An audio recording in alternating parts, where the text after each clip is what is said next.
is element, compound, and mixture.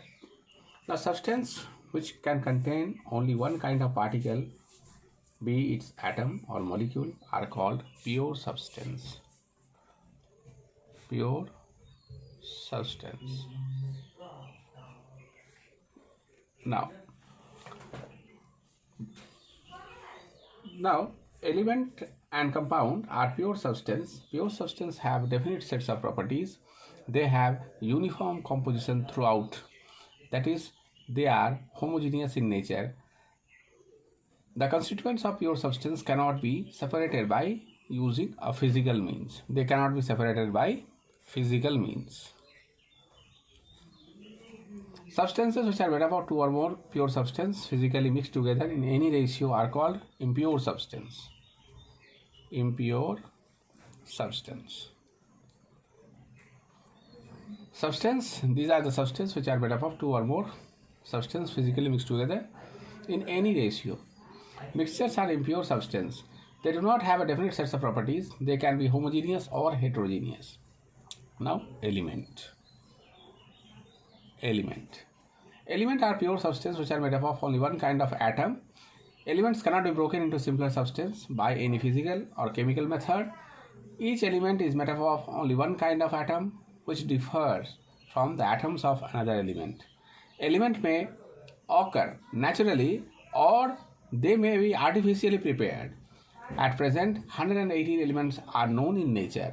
At room temperature, some of the elements exist as solid, some as liquid, and some as gas. For example, carbon, copper, sodium, zinc, sulfur, aluminium, silver, gold are solid elements.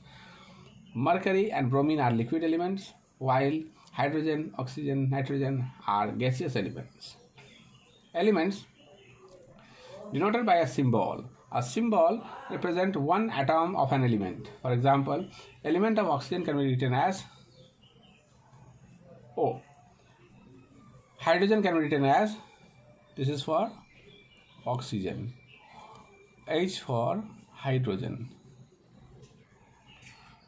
and symbol used for representing an element copper, that is Cu, stands for copper. Now, classification of elements.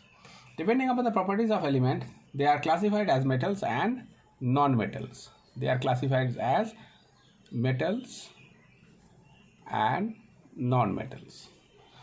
Now, what are metals? Most of the known elements are metals. They are usually hard and strong. Metals are monoatomic. For example, gold, silver, iron, aluminium, zinc, copper, calcium, platinum, and tin. These are metals. Non-metals are less in number as compared to metals. Non-metals are usually soft. They are polyatomic. That is, one molecule of non-metal generally contains two or more than two atoms. For example, oxygen. We'll write oxygen as O2. Getting? Now, nitrogen. We'll write nitrogen as N2. Now, metalloids. Metalloids are the element which shows the properties of both, say, metalloids. Metalloids are the element which shows the properties of both metal and non-metal to some extent. They are hard, solid. Some examples of metalloids are silicon, germanium, arsenic, antimony, selenium, and tellurium. These are your metalloids. Now, noble gases. Noble gases are monoatomic elements which do not react chemically with other element or compound. Noble gases. Noble gases are monoatomic elements which do not react chemically with other element or compound. They are present in air in a small quantity. They are only 6 in number, namely helium, neon, krypton, xenon, then argon, then radon, Rn. Now, compound. Compound are pure substance formed by chemical combination of two or more elements in fixed ratio by mass. Compounds are homogeneous, that is, they have a uniform composition of their constituent elements. Atoms of different elements combine chemically to form a molecule of a compound. A molecule is the smallest unit of compound. For example, one atom of an element sodium combines with one atom of element chlorine to form a compound that is NaCl. One atom of sodium combined with one atom of chlorine, they will form a compound that is your NaCl. The molecules of one compound are different from the molecules of other compound. For example, all the molecules of common salts are identical, but the molecules of common salts are different from those of water. Say NaCl and water, both are compound, but they are differ. Their sets of properties are also differ. Now, a compound has a definite physical and chemical properties. However, the physical properties of compounds are different from those of its constituent elements. Say, for example, when sodium chloride is being formed, then this sodium chloride will have a different sets of properties from sodium and chlorine. Similarly, in case of water, it is made up of hydrogen and oxygen. Now, when water is formed, its sets of properties is entirely different from hydrogen as well as oxygen. Now, mixture.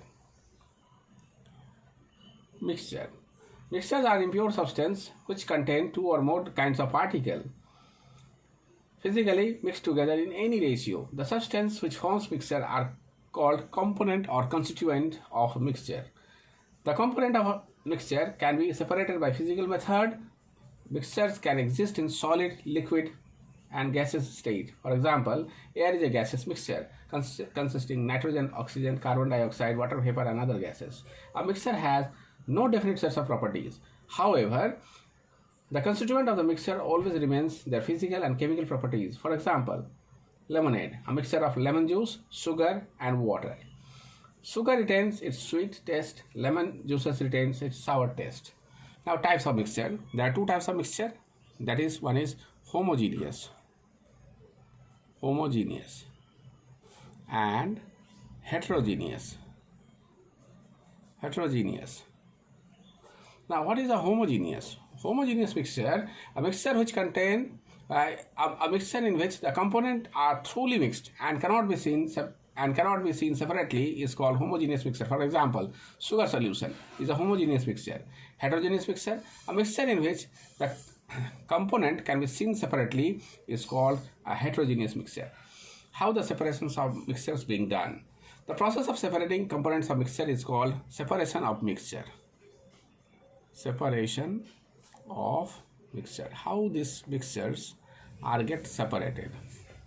Now, for example, staining tea leaves from tea, washing rice and pulses before cooking to remove any dirt in them are process of separating the component of mixture that we use in our daily life. Now, importance of separating the components of mixture. What are the importance of separating these components of mixture? It helps to extract the useful component of mixture. It removes harmful and undesirable component of mixture. It is important to obtain a pure sample of substance. Now, principle of separation of mixture. There are many methods for the separation of mixture. The principle behind each method depends upon the type of mixture and the characteristic properties of its constituents. Now, to separate the constituent of a mixture, a particular properties of constituent is used that is different from that of other constituent mixture. Depending upon the state of its component of mixture can be classified as solid,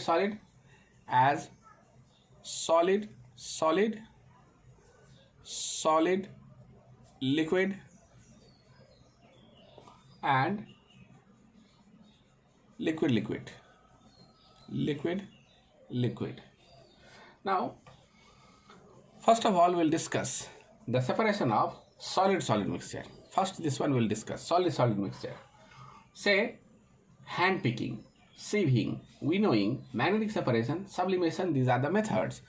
What are the methods? Hand picking, then sublimation, then winnowing, then sieving, then magnetic separation.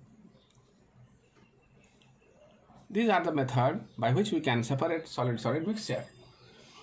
Now, the method to separate solid liquid mixture.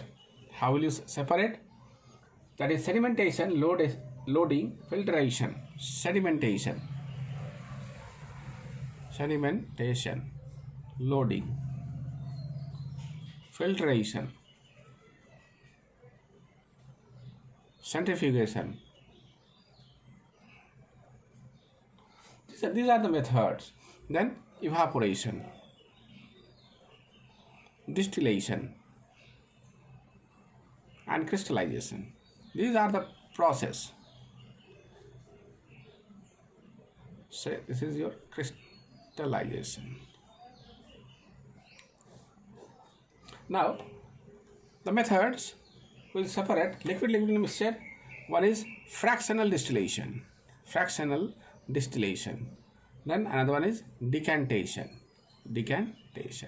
Now these are the process by which we can separate this mixture. Now a special device known as separating funnel is used to separate two immiscible liquids. Separating funnel is a special flask in the shape of an inverted cone. It has a mouth at the top and a stopcock at the bottom. Now this separating funnel is being used for the separation of liquid mixture whose densities are different, which have different densities. Now, separation using more than one method. To separate the mixture containing two or more than two components, we need to use more than one methods of separation. The method which are to be used to separate such a mixture are again based on the principle that different substances have different properties. For example, to separate the component of a mixture, sand, sawdust, and salt, we first dissolve the mixture in water so that salt gets dissolved in it. Then we'll use filtration to filter the salt solution and the retained sawdust and sand. Now we will again put the water in a mixture of sawdust and sand. As a result, sawdust will float while sand will settle down. Now using a spoon, skim off the sawdust from the top. From the salt solution obtained earlier, salt and water can be separated by evaporation. Now up to this much. Dear student, what you all have to do, read the chapters twice or thrice or as many times as possible. Then try to write the question answers of this chapter.